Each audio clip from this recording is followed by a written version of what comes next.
So, good morning, friend. This is the third lecture of the fourth lecture actually for the series X100 जहाँ पे हम बात करने वाले हैं कुछ 100 बेस्ट टिप्स की जो आपके मेंस आंसर राइटिंग में काम आएंगे। बेस्ट टिप्स इसलिए हैं क्योंकि ये नॉर्मल टिप्स से थोड़ी अलग है कि प्रैक्टिकली इनको हमने यूज़ किया और मल्टीपल लोगों ने फ़ायदा उठाया है। तो हम चाह रहे थे कि वो सारे रिसोर्सेज सारी चीज़ें आपको भी बताई जाए जिससे आपका वक्त बच जाए। ठीक है, अब मेरा हमारा कंसर्न था मेन कि आपका टाइम बच जाए, जिससे आपको समझ में आ जाए कि आगे पता लगे आपको 3 साल बाद ये सब चीज़ें समझ में आ रही हैं, तो हम अभी बता दे रहे हैं, जिससे 1-2 साल आपके बच जाएँ और अभी से आप प्रैक्टिस करने लगो। चलिए, थोड़ा लेक्चर की लेंथ हम कम रखेंगे, है ना? जिससे आप भी जल्दी-जल्दी देख लो और हम भी जल्दी-जल्दी पढ़ा दें।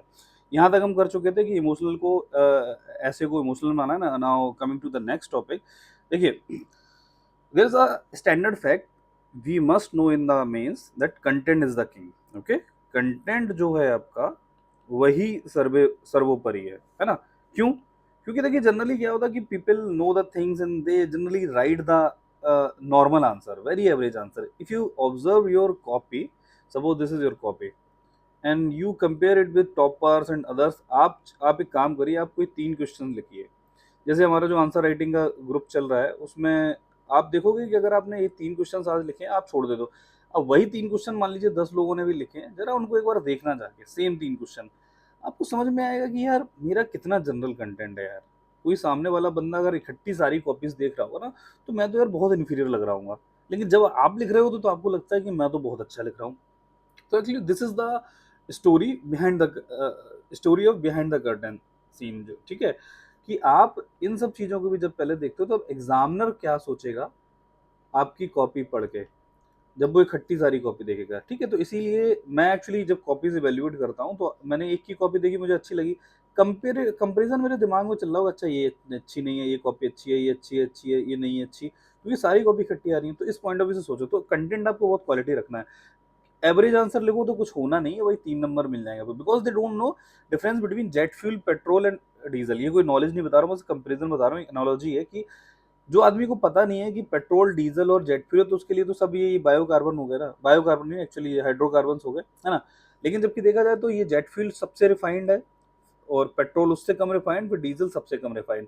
तो आप लोग अगर डीज़ल रहो ना, तो फिर पॉल्यूशन तो होगा ना आपकी गाड़ी में, है ना? तो मतलब कि आपको मार्क्स भी उतने कम ही मिलेंगे, आपका कंटेंट ही पॉल्यूटेड है। तो आपको जेट फ्यूल की तरफ जाना है, मीन्स आपका ये होना चाहिए कि पहले तो आपको बेस्ट कंटेंट रखना है, ठीक है? Best content, then you refine it, इसको फिर रिवाइज़ करो और फिर इसको रिप्रोड्यूस कर दो। तो बेस्ट कंटेंट लो कंसोलिडेट करके, रिफाइन, रिवाइज एंड रिप्रोड्यूस, यही टॉपर्स करते हैं, बस सिंपल आइडियोलॉजी है। फॉर एग्जांपल आपको कंटेंट का मतलब इसका ये मतलब नहीं आप भाग रहे हो, उल्टी सीधी जगह भाग रहे हो कि अच्छा क्या है, बेस्ट क्या है, ऐसा कुछ नहीं है। आपको वही चीजें जो आती है ना, पहले तो बेस्ट रिसोर्सेज पकड़ो, पहले तो सबसे पहले बेस्ट रिसोर्स पकड़ो, ठीक है? अब उससे क्या करना है कि फिर उसको थोड़ा मॉडिफाई करते रहो, रिफाइन करते रहो, रिफाइन करते रहो। एक ही जैसे हम किसी चीज का ना, जैसे मान लो कोकोनट ऑयल है, कोकोनट ऑयल का अगर क्रशिंग प्रोसेस देखोगे ऑयल निकालने का, तो क्या होता है, सेम जो होता है ना कोकोनट, उसको डाल के क्रश करते हैं, फिर घुमाते रहते हैं, जब तक कि बहुत रिफाइंड ऑयल नहीं आने लगता है। रिफाइंड ऑयल का मतलब यही होता है बहुत ज़्यादा रिफाइन किया गया है उसको, है ना? तो the same thing applies here, कि आप ना एक बेस्ट कंटेंट ले लिए, फिर उसको रिफाइन करो, प्रोसेस करते रहो जब तक वो बेस्ट ना बन जाए। अब वो कैसे करते हैं, जैसे कि देखो मैं एक आपको एग्जांपल दे रहा हूँ कि अगर आपको कैची फ्रेजेस और कीवर्ड्स में लिखना है, तो वो रिफाइनिंग प्रोसेस ही है। सपोज आपको ये लिखना है कि आपको कुछ स्कॉलरली वोकेबलरी दे सकते हो आप, ठीक है? आपको चलो एक चीज़ लिखनी थी, आपको एक पॉइंट आया दिमाग में कि देयर शुड बी, आप सजेशन देना चाह रहे हो किसी आंसर में, ठीक है? कि there should be people's participation in the planning of government from bottom level to top level, right? आपको ये लिखना है इतना बड़ा, लगभग ये 20 से 25 वर्ड्स हो जाएंगे, या 15 से 20 मैंने गिने नहीं है, ठीक है? अब आपको इसकी जगह थोड़ा रुक के ये सोचो कि मेरे को क्या क्या लिखना है, कि आप ये लिख सकते हो, need of democratically decentralised planning. बात वही है सेम, लेकिन ये ज़्यादा कैची लग रहा है और स्कॉलरली लग रहा है, कि भाई आपको थोड़े नॉलेज है और आप थोड़ा अच्छा लिखते हो, है ना? क्योंकि मेकअप यार हमेशा इंपॉर्टेंट रहता है। आप कोई भी हो, makeup is so important, but you know the over makeup भी बेकार होता है। शादियों में जाते हो ना, बहुत लोगों को देखते हो ओवर मेकअप लग रहा है, जैसे मैदा लगा के आ गए हो, ठीक है? यहाँ बहुत सारा कुछ बिल्कुल वाइटिस लगता है, तो this is not required. But actually makeup is important, but over makeup is not required, है ना? तो आप ऐसा लिखो, दिस इज वेरी ब्यूटीफुल, ये आपको ऐसे लिखना पड़ेगा, है ना। अब जैसे मैं कुछ, आप इससे क्या हो जाएगा, आपका स्पेस बच जाएगा, उस स्पेस में आप छोटू सा डायग्राम बना दो, प्लस 0.5 और बढ़ गया। ऑलरेडी आप 0.5 बढ़ा चुके हैं तो अच्छा कंटेंट से 0.5 और गए, नेट में आपको +1 मार्क बढ़ गया। +1 मार्क बढ़ाना बहुत बड़ी बात होती है एक 10 नंबर में, ठीक है, या 15 नंबर में 1.5 मार्क, क्योंकि ये ऐसा करोगे तो +1 तो यहाँ से 10 नंबर तो आपके 10 नंबर से बढ़ रहे हैं, और 1.5 उसमें बढ़ाया तो 15 नंबर, 25 नंबर का जंप मार रहे हो, ठीक है। तो यही डिफरेंस होता है आपके 80 नंबर में और उसके 105 नंबर में टॉपर के, है ना, या आपके 100 नंबर और उसके 135 में। चलो, अब एग्जाम्पल कुछ मैंने यहाँ पे लिखे हैं, आप पढ़ लेना इनको, ठीक है, कि क्या क्या एग्जाम्पल हो सकते हैं। जैसे ये वर्ड्स यूज करो, political trouble shooting, sine qua non means होता है किसी का इंपॉर्टेंट एस्पेक्ट, कि मतलब कि answer writing practice is the sine qua non feature of UPSC mains, है ना। आप क्विड प्रो क्यू मतलब कि किसी से आपकी, जैसे क्रोनी कैपिटलिज्म में डीलिंग टाइप की होगी, एग्रीमेंट मतलब कि आप हमें कुछ दो, हम आप उसके बदले में आप देंगे। बुलबास मीन्स कोई इंपॉर्टेंट पार्टी, आप सब पढ़ लेना, है ना, कि ऐसा हम कंपाइलेशन ट्राई करेंगे, प्रोवाइड कराएं आपको पूरा, जो मैंने 5-6 साल में मतलब कि अपने इंजीनियरिंग सर्विसेज के मेन से, और अभी तक फिर 3-4 साल यूपीएससी से जो निकाल के रखे हैं, ठीक है। तो मतलब हम सारे लोगों के मिलके हम आपको कंपाइल करने का ट्राई करेंगे, ठीक है। नेक्स्ट पॉइंट पे आते हैं, ये सब आप पढ़ ले रहे हैं, जैसे erosion of capital, erosion of banks, ठीक है, सिंक्रोनस लर्निंग और ये असिंक्रोनस एक्चुअली, है ना। तो ये सब आप अच्छे अच्छे कीवर्ड्स डालना सीखो। जैसे आप नॉटिकल एंड एविएशन ट्रेवल, जैसे आप समुद्र में ओशियानिक ट्रेवल करते हो, ओशियन में ट्रेवल करो, उसको नॉटिकल ट्रेवल लिखो यार, है ना। तो ये अच्छा लगता है, डिफेंस डिफेंस में लिखने में अच्छा लगता है, ठीक। चलो, अगला पॉइंट है कि क्रॉस फर्टिलाइजेशन ऑफ सब्जेक्ट्स। कहने का मतलब ये है कि कुछ सब्जेक्ट ऐसे होते हैं कि सब्जेक्ट ए या सब्जेक्ट बी, आप इनको एक दूसरे में क्रॉस फर्ड कर सकते हो, इसकी नॉलेज उसमें डालो, उसकी नॉलेज इसमें डालो। जैसे जैसे कि मैं बता रहा हूँ, एथिक्स को ऐसे में आप लगा सकते हो, ठीक है। GS4 मतलब एथिक्स को पॉलिटी के आंसर एथिक्स में लगा सकते हो। जैसे मान लो कोई केस स्टडी चल रही है, ठीक है, केस स्टडी आपको पता है कि वहां पे प्रोटेस्ट चल रहा था, तो प्रोटेस्ट चल रहा था, आपको प्रोटेस्ट को लिंक कर दो राइट टू प्रोटेस्ट से। राइट टू प्रोटेस्ट का कोई आर्टिकल बताओ मेरे को, किस आर्टिकल के तहत आप राइट टू प्रोटेस्ट है, आपको कमेंट में करके बताओ। मुझे तो पता है, ठीक है, आप बताओ। अंडर 20 आर्टिकल है, मतलब कि 11 से 20 के बीच में है, तो बताओ कि राइट टू प्रोटेस्ट किस आर्टिकल से आता है। मान लो अब ये आप आर्टिकल जो भी था एक्स, ठीक है, मैं जानबूझ के नहीं बता रहा हूँ आपको, एक्स आर्टिकल है, उसको लिखो आप कि दो गवर्नमेंट या our constitution provides this article and under this we have the right to protest, but it should not be at the cost of law and order, है ना। So hence, as a district magistrate, we must ensure that both the rights as well law and order must be ensured both in letter and spirit। ये सब ऐसे ऐसे word use करा करो। तो जैसे कि विशाखा यादव मैम ने, ठीक है, जो AIR 5 है, ठीक है, इन्होंने भर भर के पॉलिटिकल आर्टिकल्स GS5 GS4 में एथिक्स में यूज करे थे। ज्योग्राफी को एनवायरमेंट से लिंक कर सकते हो, इन्वायरमेंटल ज्योग्राफी एक्चुअली, है ना, लोकेशन वोकेशन एनवायरमेंट बायोडाइवर्सिटी से लिंक करा दो, ठीक। इनकी आप आंसर शीट देख लेना, आपको समझ में आ जाएगा। उन्होंने उनके 160 मार्क्स आए थे एथिक्स में। अब एथिक्स को ऐसे कर सकते हो कीवर्ड्स मैच करा के, ठीक है, जो फिलोसफीज हैं। और सोशियोलॉजी का अगर किसी का ऑप्शन सब्जेक्ट, उसको आप ऐसे और एथिक्स में कोड कर सकते हो। सोशियोलॉजी हम लोग कितना सब पढ़ते हैं, जैसे ग्लास सीलिंग है। ग्लास सीलिंग आपको पता होगा कि वीमेन के बारे में होता है, कि ग्लास सीलिंग मतलब कि वो केवल देख पा रही हैं अपना, जैसे आप मतलब ग्लास सीलिंग का मतलब ये है कि ग्लास है और उसकी सीलिंग लगी हुई है, मतलब कि उनके सपने ये हैं, लेकिन एक जो लेडी है वो यहीं पे घर में बंधी रहती है, वो अपना उसके सामने एक ग्लास सीलिंग है, बस देख पा रही है, लेकिन वो ग्लास सीलिंग है ना, बस उसको दिखता है, लेकिन वो पूरा नहीं कर पा रही सपने। तो आप वीमेन एम्पावरमेंट में यूज कर सकते हो, बहुत सारे ऐसे वर्ड्स हैं यार, ठीक है। Public patriarchy and private patriarchy, writing थोड़ा समझ लेना क्योंकि टाइम थोड़ा मैं कम कर रहा हूँ, ठीक है। प्राइवेट पेट्रियार्की, पब्लिक पेट्रियार्की, एक बहुत बड़े स्कॉलर है, उन्होंने बोली है ये बात, ठीक। पब्लिक पेट्रियार्की मतलब है कि आप ट्रेन में जा रही है कि फीमेल, उस पर कमेंट्स करना और वो सारे मेल मिलके कमेंट कर रहे हैं। और प्राइवेट पेट्रियार्की मतलब वो घर में भी आ रही है, तब भी एक आदमी जो है उसका हस्बैंड, वो भी उससे बोल रहा है खाना बनाओ, आप ऑफिस से आओ खाना बनाओ, ये कर दो, चाय बना दो। तो this is something to called private patriarchy. तो आप ऐसे कीवर्ड देखो, ये सोशलॉजिकल कीवर्ड्स में बोल रहा हूँ, ठीक है। तो मतलब तो आप समझ जाओ कि आप इनको यूज भी कर सकते हो उस पर अपने आंसर्स में, ठीक है। तो आप ऐसे ना क्रॉस फर्टिलाइजेशन ऑफ सब्जेक्ट्स कर सकते हो। चलो, GS2 को एथिक्स में मैंने बता ही दिया है। पॉलिटी के आर्टिकल्स और कुछ केस स्टडीज आप एथिक्स में डाल सकते हो, कि जजमेंट, सुप्रीम कोर्ट का जजमेंट। जैसे विशाखा गाइडलाइंस है, विशाखा गाइडलाइंस कोई बताओ। विशाखा मैम इनसे रिलेटेड नहीं है, विशाखा गाइडलाइंस सुप्रीम कोर्ट के ने दी हुई हैं, ये बताओ क्या होती है, कमेंट करके बताओ। क्लिप आर्ट अप्रोच, ये सब चीजें जो बताता हूँ नहीं भी बता पाओ तो गूगल करके पढ़ लिया करो, ये छोटी छोटी मगर अच्छी चीजें होती है। Clip art approach in the pointers, for example जैसे आपने कोई ऐसे पॉइंट लिखा, 2 पॉइंट 3 पॉइंट लिख रहे हो, आपने पॉइंट लिखा, यहाँ पे एग्जांपल लिख दिया, ठीक है। अब आपको लग रहा है कि हर चीज में एग्जांपल ना डालो, मैं कुछ अलग भी कर सकता हूँ, फिर आपने अगला पॉइंट जब लिखा तो ठीक है आपने छोटा सा पॉइंट करा, लेकिन यहाँ पे ना ठुड्डू सा, मैं इसको ठुड्डू डायग्राम बोलता हूँ, छोटू सा डायग्राम यार, कुछ भी आप क्लिप आर्ट बना दो, मतलब कि छोटी सी, मान लो आपने छोटा इंडिया का या इतना मैप दिखा दिया यहीं पे बस 2-4 लाइन के स्पेस में, मतलब कि आप ऐसे ऐसे मतलब छोटा सा इंडिया का मैप दिखा दिया आधा, कि यहाँ पे देखो ये है, ठीक है। आपको अगर बताना कि चिकन नेक क्या होता है, चिकन नेक मतलब समझ रहे हो ना, जो नॉर्थ ईस्ट को कनेक्ट करता है अपने, ऐसे आप ये चिकन नेक बता दो कि दिस इज चिकन नेक, जो मेन इंडिया से कनेक्ट करता है, कि यहाँ पे ना थोड़ा चाइनीज एग्रेशन बढ़ रहा है, ऐसे ऐसे करके बढ़ा दो।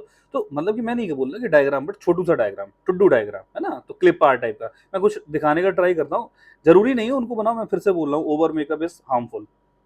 जैसे मैं क्लिप आर्ट्स की अगर बात बताऊँ, जैसे these are nothing but clip arts only, है ना। ये देखो जैसे मान लो एथिक्स में आपको बनाना है ना, तो कहाँ गया यार ये, क्यों कर रहा है, हाँ मान लो आपको एथिक्स में कुछ बनाना था, कहाँ गया, ये क्लिप आर्ट है। जैसे आपको ऑब्जेक्टिविटी और बाकी की चीजों को ना दिखाना है कि objectivity must be balanced with empathy, compassion and emotional intelligence, और ऐसे आप छोटी छोटी चीजें बना के चले आओ। एथिक्स में मैं और आपको दिखाऊं तो मतलब these are nothing but clip arts. Empathy ये बता रहा है, देखो एक आदमी की कॉम्प्लेक्स थी चीज, उसको मैंने सुन लिया और दिमाग में सिंप्लीफाई कर दिया, so this is nothing called empathy, simplified by empathy, ठीक है। Emotional intelligence, non verbal understanding, these are nothing but clip arts only, है ना। चलिए, हो गया क्लिप आर्ट की अप्रोच मैंने आपको बता दिया, ठीक है। आप बता सकते हो एग्जाम्पल में, उनको मैं डायग्राम नहीं बोल रहा हूँ, क्लिप आर्ट बोल रहा हूँ, क्योंकि वो छोटा है, मतलब अगर पेज इतना बड़ा है और आपने यहाँ पे हेडिंग दी, वन डाला, ये करा, दूसरा पॉइंट लिखा, ये करा, छोटी सी यहीं पे इतना बना दो, फिर तीसरा पॉइंट यहीं आ जाएगा, तो इसको डायग्राम नहीं बोल रहा हूँ, क्लिप आर्ट बोल रहा हूँ, पॉइंटर्स में आएगा, ये पॉइंटर्स में अगर डाल सकते हो छोटू छोटू से, है ना। क्लिप आर्ट तो और भी होते हैं अगर मैं चलो दिखाना चाहूँ, लेकिन वो मैं रिकमेंड नहीं करता, क्योंकि वो ना थोड़ी सी वो फिर सजावट लगने लगती है। दिखा दे रहा हूँ, आप लोग जज्बाती ना हो ना कि भाई हमें कुछ दिखाया नहीं है। ये जैसे हैं, ठीक है, suppose this is clip art. Environment में आपको अगर इकोनॉमी में बनाना है, इफिशियंसी, मतलब मैं रिकमेंड नहीं करता, बट हाँ ये छोटी छोटी चीजें बना सकते हो, ठीक। इवेल्यूशन क्या करना है, ये मैं बाकी की रिकमेंड नहीं करता, वो ज्यादा ओवर लगने लगता है ना। चलिए नेक्स्ट आते हैं अपन, how to make notes for mains. ये बहुत बड़ा बड़ा टॉपिक है, ये थोड़ा सा लीजेंडरी टॉपिक है, जिसको मैं बताना चाहूंगा कि सुनते हैं। देखो मेंस के लिए नोट्स कैसे बनाएं। सबसे पहले मैं जो जो चीजें बोल रहा हूँ उसको बहुत ध्यान से सुनना, बहुत जल्दी जल्दी समझना कि मैं क्या कह रहा हूँ। देखो ठीक है, तो डीमल्टीप्लेक्सिंग टेक्निक होती है कि कोई टॉपिक को डिकोड कैसे करना है, ठीक है, एग्जाम हॉल में, उसको मैं बोलता हूँ निमोनिक्स से करो। फॉर एग्जाम्पल मैं अभी बता के दिखाता हूँ, है ना। जैसे कि सबसे पहले तो मैं नोट्स बनाने में बता रहा हूँ, लेकिन एग्जाम में जैसे उस नोट्स को रेप्लिकेट करना वो आ गया, यहाँ से टॉपिक निमोनिक का मैं बता रहा हूँ। सपोज आपका कोई कंटेंट है, चलो ये मैं बता रहा हूँ, ये खुद अपने आप में कंटेंट है, ठीक है, एग्जाम्पल लाइव प्रूव करके दिखाते हैं। अब आपने ये सब पढ़ लिया कि मेरे को एक टॉपिक था, ये मान लो एक कंटेंट है आपका मेंस का, आपको ये रटना है, ठीक है। तो अब मेरे को पूरा तो याद होगा नहीं, तो मैं जो ये टाइम एग्जाम में t=0 पे, मतलब जैसे ही मैंने क्वेश्चन पढ़ा मेरे को सारा कंटेंट याद आ जाए, मैं कर लूँ, है ना, बजाय, क्योंकि सोचने का टाइम वहाँ पे है ही नहीं। तो पहली चीज ये है कि t=0 पे सारा याद आ जाना चाहिए, जैसे मैं देखूं। तो अब मैं, ये मेरा कंटेंट है, याद कैसे आएगा, मैं क्या करूंगा, पहले तो मैं सबको इसका जो मेरे माइक्रो नोट्स होंगे, माइक्रो नोट्स का मैं बता चुका हूँ ना, कि माइक्रो नोट्स जो आपके एग्जाम से पहले 2-4 पन्ने देखते हो, उसमें क्या लिखा होगा कि यही निमोनिक लिखे होंगे, और उससे पहले आपके रहे होंगे शॉर्ट नोट्स जो आप पढ़ते हो एक्चुअली, है ना। बस 2-3 टाइप के, मैंने 2 टाइप के नोट्स बताए। शॉर्ट नोट्स में आप क्या करो, ये कंटेंट का ना एक एक वर्ड ले लो, मेन कीवर्ड है, डीप मल्टीप्लेक्सिंग, मैंगो हो गया इसका, ठीक है, ये हैंडी, ठीक है, निमोनिक्स, मैं ये कीवर्ड छांट रहा हूँ, डिमांड और पीवाईक्यू, अरे ऐसे मतलब कंटेंट नहीं है, कीवर्ड है, और ये मान लो कि रिप्रोड्यूस। अब मैंने इन सब चीजों को शॉर्ट नोट्स में कीवर्ड्स लिखूंगा, ये चीज, ये 10 हो गए, इसको ultimately I will convert into mnemonics. Mnemonics का मतलब इनका स्टार्टिंग का एक एक वर्ड ले लो। अब ये ना सोचना कि मेरे को याद कैसे, अरे भाई हो जाता है, मेरे को हो गया, मेरे साथ 10 लोगों को हो गया, उनको इफेक्टिव है तो आपको भी होगा। अब इसको निमोनिक्स बना के एक वर्ड बना लो, मान लो ये हो गया डी, स्टार्टिंग का मैंने डी एम एच। अब इसको आगे पीछे मान लो इसका कुछ आ रहा था, मैं कीवर्ड मान लो डिमार्क, मान लो ऐसे करके डिमार्क, ऐसे मैं मिल नहीं रहा है लेकिन मैं बता रहा हूँ इसको। अब मैं अल्टीमेटली इसको रटूंगा ये कीवर्ड। अब इससे मेरे को क्या हो जाएगा कि ये मेरे को सारे वर्ड्स याद आ जाएंगे। तो एग्जाम में क्वेश्चन मिलेगा, सबसे पहले उसके सामने डिमार्क लिख दूंगा, डिमार्क से मेरे को ये सारे वर्ड्स आ जाएंगे और इन सारे वर्ड्स से मैं सेंटेंसेस बना लूंगा। तो ठीक है, letters to words to sentence. तो इस वे में आप डीमल्टीप्लेक्स किया करो चीजों को। समझ में आ रहा है कि डीमल्टीप्लेक्सिंग का मतलब यही है, तो वरना रट नहीं पाओगे आप। सोचो कि सब कुछ रट जाए, ऐसे नहीं होता, एक तरीका होता है। तो this is something, demultiplexing technique. आपको एग्जाम में टॉपिक को डिकोड कैसे करना है ना, निमोनिक बनाना सीखो। अब नोट्स कैसे बनाए उसकी बात करते हैं। मैंगो पिकिंग करो, मतलब कि टॉपर नोट से। आपने क्या करा, बेसिक आपने स्ट्रक्चर ढांचा बना लिया, दिस इज स्केलेटन नोट्स, है ना, आपका स्केलेटन है। Now you have to add the value addition, the best value addition, that is what I am calling it mango picking. मतलब कि आपने 5-6 टॉपर के नोट्स उठाए, you just pick the best content out of it, है ना। अब उन सबको कंटेंट मिला के अपने स्केलेटन जो था ना उसमें लगा दो, ये एक और बेस्ट टॉपर नोट बन गए, जो कल को आप बनोगे टॉपर। तो टॉपर भी यही करते हैं, ठीक है। एक्सट्रैक्ट कर लो और अपना नए स्केलेटन में डाल दो, you are done with new notes.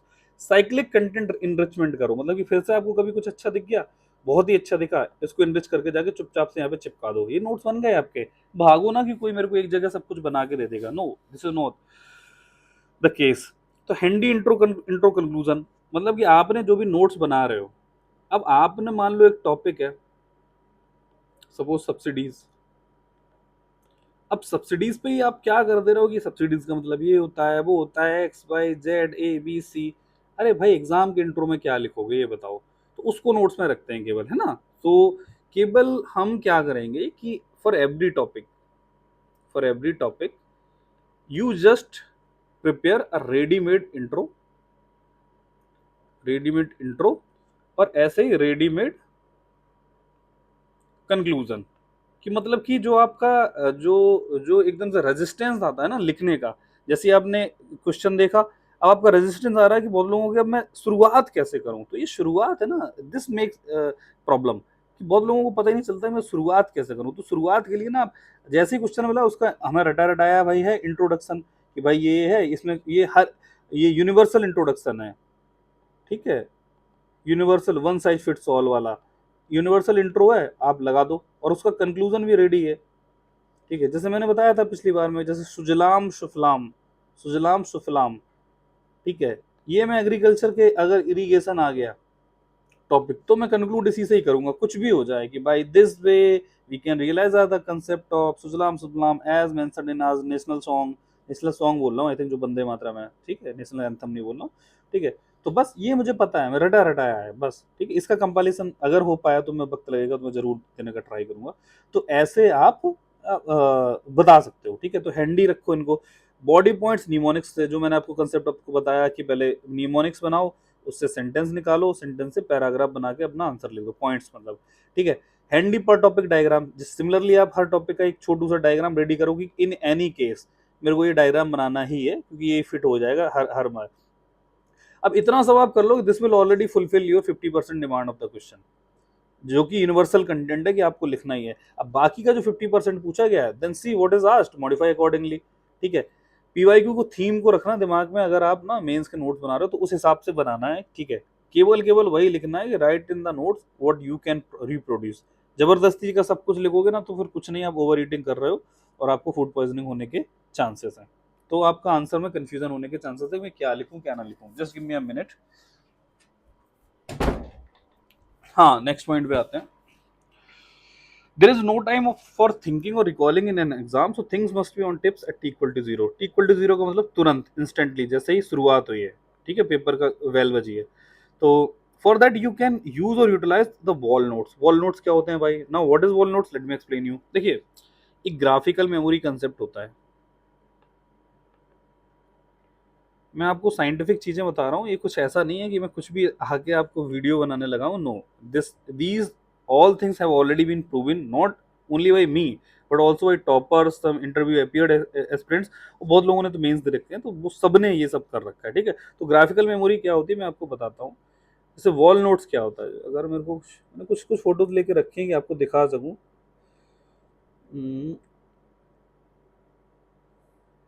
Wall notes,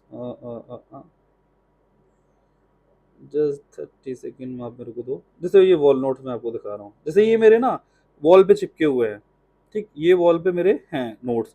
अब ये पता क्या है कि मैं मेरे को रटे हुए हैं, मतलब कि मेरे को मैं चलते फिरते मुझे पता नहीं चलता कि मेरी ग्राफिकल मेमोरी में कब शिफ्ट हो रहे हैं, मुझे सब कुछ पता है। जैसे मैं बिना देखे बता दूं, ये वेस्ट की रिवर्स है, ठीक है। ये आपका, मैं यहाँ पे दिखाऊं, ये अमरकंटक प्लेट्यू है, यहाँ से सोन निकली है, नर्मदा निकली है, तो मेरे को कोड वर्ड पता है कि सोनम, सोनम मीन सोन एंड नर्मदा, ठीक है। एक ऊपर जा रही है गंगा में मिलेगी सोन, नीचे जा रही है नर्मदा, ये वेस्ट की तरफ चली जाएगी, ठीक है। और फिर नीचे से यहाँ पे छोटा नागपुर प्लेट्यू है, सीएनपी से ये दामोदर निकली है, सुवर्णरेखा, ये सब मेरे को रटे हुए हैं। क्यों? क्योंकि मैं इतने बार देख चुका हूँ उनको, चलते फिरते मेरे को आ गया। अब इसमें मेरे को पता है क्या है, पूरी पूरी मेरी ज्योग्राफी ऐसे ही, मतलब एक पोर्शन बता रहा हूँ, मेरी पूरी ज्योग्राफी से सारी रिवाइज होता है, ये सारी रिवर्स लिखी हुई है ना। तो ये मेरे को सब रिवाइज हो गया। अब ये कंटेंट मेरे मेंस में भी काम आता है, प्रीलिम्स में भी काम आता है। This is something so called wall notes. और दिखाऊं जैसे आपको, जैसे पॉलिटिक्स का मैं आपको पॉलिटिकल बता रहा था कि मैप आपको लगाना है, तो अब ये चार्ट लगा दो कॉन्स्टिट्यूशन का, ये सब कुछ आप उसको आपको रटता है कि अच्छा यहाँ पे क्या लिखा है। ये जैसे इन्वायरमेंट के नोट्स मेरे लगे हुए हैं, ठीक है। मेरा पूरा एनवायरनमेंट ये 7 या 8 पेजेस में है, और मेरे जनरली स्टैटिक के क्वेश्चन गलत नहीं होते एनवायरनमेंट के, ठीक है।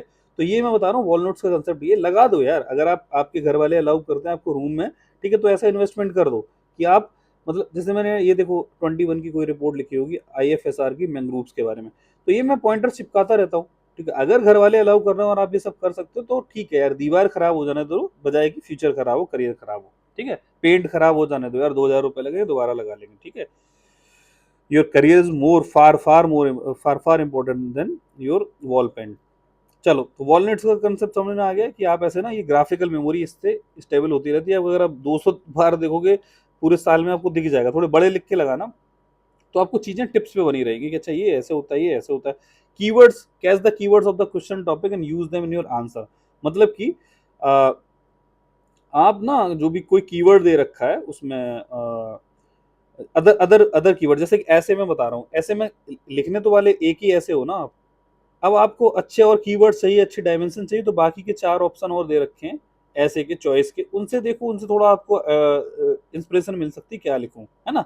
चलो ऐसे जीएस में भी आप कर सकते हो, बाकी के टॉपिक पे घूम के आपको डायमेंशन मिल सकती हैं कि अदर क्वेश्चंस के कीवर्ड्स को पकड़ के आप मल्टीपल डायमेंशन और निकाल सकते हो ऐसे आंसर में। नेक्स्ट आते हैं, do not make unnecessary diagram. वही मैं बोला कि कोई भी दुल्हन हमेशा सुंदर रह सकती, bride can be very beautiful, provided आप जो मेकअप है ना शादी में, वो अच्छा करो, है ना, ओवर ना करो, ठीक है। ये जो समझदार लोग हो वो ओवर मेकअप नहीं करेगा, ठीक है। तो अननेसेसरी आप मेकअप करोगे, अब आप अपने किस में, आंसर में जबरदस्ती के फ्लो चार्ट बना रहे हो, एरो डायग्राम बना रहे हो, जब देखो तब ये मकड़ी वाला डायग्राम, स्पाइडर डायग्राम लगा दिया कि दिस उसके फीचर ये है, जब देखो तब ये लगा दिया, आपके हर आंसर में दिख रहा है। अरे यार, आदमी वो बोर हो जाएगा, है ना। तो वो आदमी जो एग्जामिनर होगा, he or she will get irritated कि this person is doing is keep on doing the same things हैं। तो ये स्पेस और आपका अननेसेसरी कंज्यूम करता है, तो वो स्मार्ट इनफ है, he will understand that you are fooling him unnecessary by making unnecessary spider diagram, so don't do that। write the keywords और X factors arrow around the question, जैसे कि मैंने जो आपको बता चुका हूँ।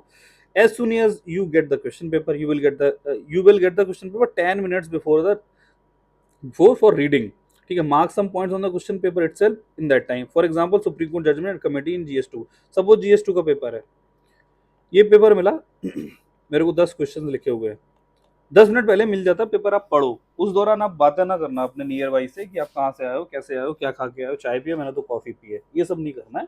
जस्ट डू वन थिंग, आपने जैसे ये देखा कि मान लो ये वीमेन पे आ गया, ठीक है, ट्रिपल तलाक पे आ गया, वीमेन के ऊपर एम्पावरमेंट, आप तुरंत इसके लिए, तुरंत उससे छोटा छोटा सा कि ये जो बानो कौन सा था, सायरा बानो केस था जजमेंट लिख करने में, कमेटी में आपने सेकंड IRC लिख लिया, तीसरा लिख लिया कि 106 कॉन्स्टिट्यूशन अमेंडमेंट, जिसमें ना 33% उसको दे रखा है पार्लियामेंट में, कॉमा करके फिर आपने फिर छोटा सा कुछ और लिख लिया कि हाँ ये विशाखा गाइडलाइंस थी हेरेसमेंट के अगेंस्ट, ठीक है, फिर आपने कुछ छोटा मोटा और कुछ लिख लिया, इतना लिख लिया, आपको ये लग गया कि ये 6-7 पॉइंट तो मैंने खड़े खड़े पॉइंटर फॉर्मेट में लिख लिया, एक एक कीवर्ड। इसका देखा, अच्छा इसका इसका भी मेरे को जजमेंट याद है, इसमें एक कमेटी कोट करनी है, इसमें डेटा मारना है, ठीक है, डेटा का मतलब कि 50% कुछ था ना, तो मैं केवल 50% लिख दूँ, मेरे को याद आ जाएगा क्या कहना चाह रहा था, इसका लिख दिया, तो 10 मिनट में ये कर लो, आपका पूरा पेपर आप 10 मिनट में दिमाग में अटेम्प्ट कर सकते हो, ठीक है, स्टे स्मार्ट। तो ये कहना चाह रहा था कि कमेटी जजमेंट सेकंड एआरसी जो भी आपको फैक्टोइड आता है, कमेटी रिपोर्ट आती है, कुछ और नया यूनिक चीज जो आप कुछ नहीं आता, जो आप जो निमोनिक बना के आए ना उस टॉपिक का, ठीक है, वो लिख दो। जैसे मैं एक बता रहा हूँ, हाइड पाम जी जी, कहीं ना कहीं मैंने किसी टॉपर के नोट से कहीं ना कहीं पढ़ा हुआ है, ये मैं जैसे नॉर्थ ईस्ट के इंसर्जेंसी पे लिख सकता हूँ, मतलब कि उसके रीजन क्या है, हिस्टोरिकल, ठीक है, आई का मतलब कुछ होगा जो भी है, डी का मतलब है डेवलपमेंटल इशू है, ठीक है, मुझे अभी बिल्कुल याद नहीं बट फिर भी कैच कर रहा हूँ, ई का मतलब वही इकोनॉमिक क्राइसिस वहाँ पे रहती है कि भाई हम कनेक्टिविटी कम है, ठीक है, डेवलपमेंट का मतलब हम लोग वहाँ पे ध्यान नहीं देते हैं, पी का मतलब कुछ होगा, ए का मतलब एडमिनिस्ट्रेटिव रीजंस हो गया, एल का मतलब लीगल, जैसे अपस्पा वगैरह हम लगा देते हैं, तो ये सब आ जाएगा यार, मतलब मैं बता रहा हूँ, देखो मैंने सारा ड्राइव कर दूंगा एक कीवर्ड से, तो ये आप निमोनिक तुरंत के तुरंत लिख दिया करो एग्जाम के में 10 मिनट में सामने। सी सेट के जो पीवाई क्यू होते हैं ना उनके पैसेज, उनमें वोकेबलरी और टॉपिक्स बड़ा अच्छे होते हैं, वो जीएस से रिलेटेड होते हैं, उनसे आप ना हैबिट कर लो, उनके नोट डाउन कर लिया करो, अच्छे अच्छे कीवर्ड और फ्रेजेस आंसर और ऐसे में डाल सकते हो, दिस इज जस्ट ऐसे नॉर्मल पॉइंट है, तो मन लगा बता देता हूँ आपको। When you are blank about the question recall syllabus of all paper 1 2 3 and use the technique of special edge approach to reproduce something somehow. कहने का मतलब जब आपको कुछ भी नहीं आ रहा है, कुछ भी नहीं आ रहा है आंसर में, ठीक है, तो आप क्या करो कि भाई मुझे कुछ समझ में नहीं आ रहा है इस आंसर में क्या लिखना, तो आप फिर ये स्पेशल एज, तो मेरा तो कीवर्ड यही था, सबके अलग अलग हो सकते हैं, कोई पेस्टल एस्टल बोलता है, स्पेशल एज, EDGHT, ठीक है, तो इस पे लिख दो, मतलब कि सोशल, पॉलिटिकल, इकोनॉमिकल, कॉन्स्टिट्यूशनल, ठीक है, ये कल्चरल कर दो। आई का मतलब मैं कंफ्यूज हो गया हूँ, स्पेशल, आई का मतलब कुछ होगा, ठीक है, ए का मतलब एडमिनिस्ट्रेटिव, एल का मतलब लीगल, ई का मतलब environmental, developmental, geographical, historical, technological, आप इनमें से कुछ ना कुछ तो 3 4 पॉइंट आप निकाल ही दोगे, ठीक है, तो इससे आप सोच लिया करो, इस एंगल्स में मेरे को सोचना, कुछ ना कुछ तो आंसर बन ही जाएगा, है। चलो स्पेशल एज हो गया अपना। स्वेटी पाम इशू एक छोटा सा बेसिक पॉइंट था, मेरे एक दोस्त के साथ हो गया था इशू, तो जस्ट लेटिंग यू नो कि एक गुड ग्रिप वाला पेन रखना, क्योंकि ये बहुत कोई प्लास्टिक पेन से ना लिखना अगर आपको स्वेटी पाम का इशू है, और एक उसमें रबर ग्रिप होनी चाहिए, वरना स्लिपरी होता है तो बहुत ज्यादा प्रॉब्लम करता है, आप लिख ही नहीं पा रहे हो यार, आता सब कुछ है। तो एक कैंडिडेट का इसमें पूरे पेपर रियून करने के कगार पे हो गया था, तो जस्ट कीप इन माइंड, बहुत लोगों को होता है, ठीक है। चलो, underlining, highlighting and boxing the phrases and keywords. Don't underline the whole answer by thinking that everything is important. It becomes a mess. आप क्या करो, आपने आंसर लिखा, आपको पता है अंडरलाइनिंग का मतलब क्या है, इंट्रो लिखा, एक बॉक्स बनाया, ये लिख रहे हो आप, तो हर में कोई आपने यहाँ पे अंडरलाइन दे दिया, यहाँ पे दे दिया, यहाँ दे दिया, यानी एक पेज पे मतलब 5 या 6 कर लो, क्योंकि वही वो कीवर्ड पढ़ने वाला है। आपको वर्टिकल इवोल्यूशन का मैंने कंसेप्ट बताया, ऐसे ऐसे चल रहा है, यहाँ अंडरलाइन दे दिया, यहाँ दे दिया, यहाँ दे दिया, यहाँ दे दिया, यहाँ दे, ये ना करना, इसको पूरा अंडरलाइन कर दिया, फ्री टाइम है तो अंडरलाइन करते हो, तो भाई आप बता ही नहीं रहे हो फिर इंपॉर्टेंट क्या है। जस्ट अंडरलाइन है, ज्यादा हो तो उसको बॉक्स में दे दो, कुछ बड़ी चीज है, ठीक है, कि कोई जजमेंट आप बता रहे हो, कुछ किसी का नाम बता रहे हो कुछ, तो ऐसे कर दो, पूरे को अंडरलाइन करना, मतलब ये करना सीखो, लोग जनरली कर नहीं पाते, कर दिया करो, हाईलाइट अच्छा लगता है, क्योंकि आप इजी कर रहे हो उसका टास्क, कि आप उसको पढ़ना यही है एग्जामिनर को, तो अंडरलाइन करके आपने पहले ही दे दिया, ठीक है, just do that. Practice within word limit, don't write too small, ठीक है, क्योंकि ज्यादा स्मॉल करोगे तो बच्चे जैसा दिखता है, क्योंकि आपका पेपर ये है और आप बिल्कुल छोटू छोटू सा ऐसा ऐसा आप ऐसे लिख रहे हो को, the parliament comprises of Lok Sabha, Rajya Sabha and the president, rather than right this the parliament, क्योंकि वो बहुत दूर से देख रहा होगा, जितनी पास आप लिख रहे हो ना, तो आपको पढ़ने में आ रहा, वो तो दूर से टेबल पे बैठ के चेक कर रहा होगा बेटा, तो मतलब कि इससे क्या होता है, आपका पेज भर भी जाता है, जिन लोगों को थोड़ा कंटेंट की कमी होती है, तो इसीलिए एक डिसेंट साइज ऑफ फॉन्ट की प्रैक्टिस करो, बहुत छोटा लगना बहुत चाइल्डिश टाइप का दिखता है, फिर वो इंप्रेशन थोड़ा सा अच्छा नहीं लगता है, ये मेच्योरिटी नहीं दिखाता है, ठीक। Any point you right must not cross 2 और 2.5 lines, otherwise it becomes a paragraph. कोई आप पॉइंट लिखना चाह रहे हो तो मतलब 2 ढाई लाइन से ज्यादा नहीं होना चाहिए, ठीक है, वरना ये खुद में अपने आप में एक पैराग्राफ जैसा लगना था, it is not a point, ठीक है, डोंट ओवर एक्सप्लेन, मतलब आपने पॉइंट शुरू करा है यहाँ पे, पॉइंट नंबर 1 आपका खत्म ही नहीं हो रहा है, 6 लाइन लिख दी, फिर पॉइंट नंबर 2 करो, फिर इसमें एग्जांपल देने की जगह ही नहीं बची, फिर से आप वही कर रहे हो, तो टोटल अब 4 पॉइंट लिख पाए। अल्टीमेटली उसके दिमाग में इंप्रेशन बनेगा कि भाई 15 नंबर का क्वेश्चन था, ये लड़का 4 पॉइंट लिख के गया। अरे इसी को ही तोड़ दो, एक पॉइंट के 3 पॉइंट बना दो आप, ठीक है। एक यहाँ लिखा, 2 यहाँ लिखा, उसके एग्जाम्पल 3, 2 लाइन लिखी, फिर एक एग्जाम्पल डाल दिया, 4। तो एक टॉपर है, मैं आपको बता रहा हूँ, उनके हमेशा से 400 प्लस मार्क्स आए 2 कंसेक्यूटिव अटेम्प्ट्स में। आप लोगों ने नाम सुना होगा, Goldy Gupta, he is now IPS I think, है ना। उनका कंसेप्ट यही था कि 10 नंबर के क्वेश्चन में भी यार 12 पॉइंट दे के आ जाते थे एक एक लाइन के। तो देखने में लग रहा है यार 10 नंबर का क्वेश्चन 10 पॉइंट से ज्यादा 12 पॉइंट दे गए, तो है ना। तो एग्जामिनर पे एक साइकोलॉजिकल इंपैक्ट आप देखते हो, he will be forced to give you marks. अब आप 4 पॉइंट लिखोगे, आप कितने भी बड़े लिख रहे हो तो अच्छा नहीं लगता है, ठीक है। तो इसलिए 2 या 2.5 लाइन से ज्यादा का अपना पॉइंट ना बनाओ, it must not cross 2.5 lines, otherwise it becomes a paragraph, ठीक है। डोंट ओवर एक्सप्लेन, ठीक है। अच्छा, he will understand what you want to convey in short too, उसको पता है, नॉलेज पता है, उसके लिए इजी बनाओ चीजें, उसको पता है कि इसने ये लिखा है तो हो जाएगा, ठीक है। बढ़िया शॉर्ट में लिखना शुरू करो, ठीक। तो यहाँ पे हम लोग ये एंड करते हैं छोटा सा लेक्चर। नेक्स्ट लेक्चर में हम मिलते हैं और जल्दी से खत्म करके ये 100 पॉइंट्स अपने कवर कर लेते हैं, 2 4 5 लेक्चर और बनेंगे। और इस चैनल में जो ये पीडीएफ जो मैं बता रहा हूँ, ये टेलीग्राम पे एक चैनल है @_IAS, उस पर सर्च करना, मिल जाएगी पीडीएफ कुछ दिनों में आपको। और इस यूट्यूब चैनल को जो आप देख रहे हो, ठीक है, यूट्यूब चैनल को, इसको सब्सक्राइब जरूर कर लो, क्योंकि कभी कभी ना कुछ चीजें हम लोग मिस कर देते हैं, छोटी छोटी चीजें। मुझे नहीं पता ये सब्सक्रिप्शन से ज्यादा मुझे क्या फायदा होगा आपको, बट ये मुझे जरूर लग रहा है कि हाँ इससे रीच पहुंचे और आप लोगों को कल को मैं और ज्यादा चीजें बताने के लिए मोटिवेट रहूं, ठीक है। तो इसलिए ये दो काम कर लो, अरे अभी कर लो, खड़े खड़े देखते देखते सब्सक्राइब कर दो, बस हो जाएगा, ठीक है। तो मिलते हैं फिर नेक्स्ट लेक्चर में, इसको डन करते हैं। Thank you for listening to me. मिलते हैं, अच्छी अच्छी और टिप्स आपको बताना है, बहुत अच्छी अच्छी टिप्स आने वाली हैं, मैं बताता हूँ, ये इफेक्टिव रहेंगी, नो डाउट इफेक्टिव रहेंगे। चलिए, थैंक यू।